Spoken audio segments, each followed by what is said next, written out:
Okay, I'm recording. Hello, everyone. This is Rishika here. Today, we are gonna see how user-defined function can be used in Power BI.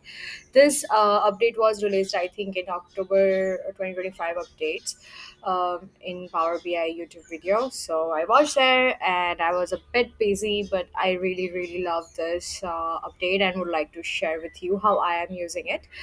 This is my garden. The view is amazing. The sun is not showing right now, but it was in the morning from last 3 days. Today is the most clear day, so we are going to shoot this video. Not for the makeup, however, it looks clear.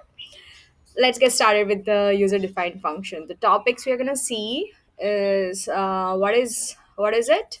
I'm just all the way into my notes. What is user defined function? How to enable it in Power BI? One basic example and one more interesting example to actually see how we can implement it, and some small heads ups while using that. All right, let's see how it goes. Thank you. Hide. Let's see how we can enable this feature first. So we are going to go to File, go to Options and Settings, click on Options, and it will take us to Preview Features.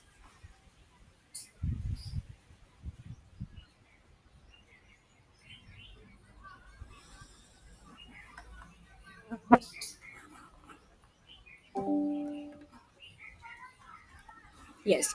From these options, we are going to go to Preview Features, scroll down, and text user defined functions. This is the one. Click on it and click on OK. I think we may need to just restart the application one time in order to use it. What is user defined function? So the user defined function means that instead of writing same lines of code again and again, we can customize the functions and add into our data model in order to use them whenever we need to do. For example, this is a basic syntax of the user defined function where I'm just going to name the function as function sum, and we are going to pass two elements a and b, and what we need to do is a plus b. Now in evaluation, whatever values I'm passing in these two places is going to be the sum at the end. So right now is 22, 20, and 30. When we run it, just a minute. Yeah.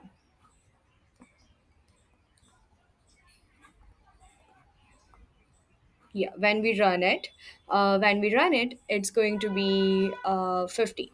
Now if I can add anything here, 40 and 50, it's going to be 90.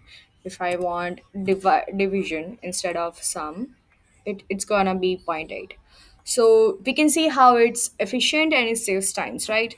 Now let's see how we can actually use this. So this is my table, and it's using ship date, and I have sum of sales.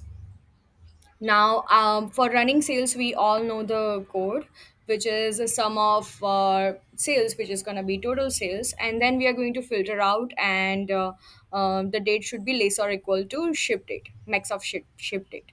Now in this, we can see I have added that running sales into the table, and it's working fine.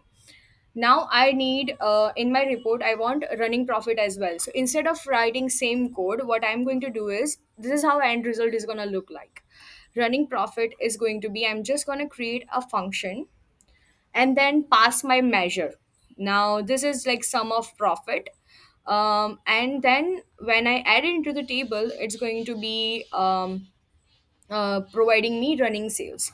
How we can create it? So I'm just going to go to dex query one more time, and then this is my query. And in order to define this function, I'm going to name it fn before whatever function I'm making, and then pass in this value, which is measure. What this gonna do is, it will enable me to provide any values as needed. Why we are adding expression? Because we want it to be changeable. If we don't add it, those values are not going to be running sales, we are just going to get total sales. Now in variable result, I'm just gonna call out calculate, the same calculation that was in running sales, but I've just copied it into this. And then just instead of those sum of sales, I'm just gonna add measure, which is variable here, which is mentioned in here, and then return result. Now whenever I am creating that running profit, how it will work is I'm just gonna add this, and then measure is gonna be total profit. When I add that and click, this is gonna be my running profit. There is one small thing that we need to keep in mind while using user defined function is that, for example, if I'm using a customer table in my user defined function syntax and I change it to clients table, then that function is gonna break. So it's not dynamic how measures are, and same goes for column as well. So we just have to calculate what's gonna work out and then make sure that we update those things that has been renamed as well. Hope that makes sense. Please let me know how you guys are using this function, and any other things that you guys have learned. Yeah, there are gonna be lots of videos coming in, so I'm excited for that and can't wait to see how you guys like it. Thank you so much for always supporting me and pushing me to post. I appreciate all of you. Have a nice day ahead. Bye bye.